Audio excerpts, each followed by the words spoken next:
حالا شما خود در رابطه با جبهه آزادی خیلی 2 سال 2.5 سال پیش ما و شما در رابطه با جبهه آزادی تعهد داریم که کنار هم هستیم تا لحظه مرگ.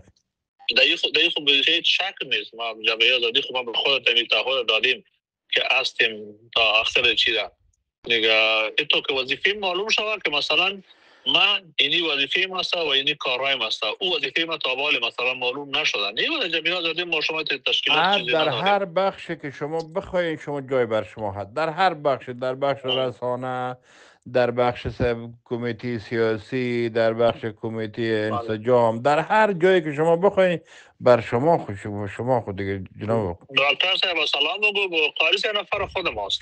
همین سلام که با گاجی صاحب عبدالستار حسینی و قاری صاحب بیا آنمو لحظه بگو در پولی ما استاد خلاص.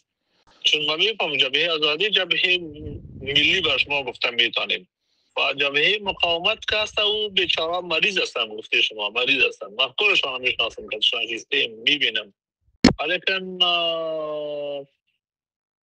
مریض هستن، مریض.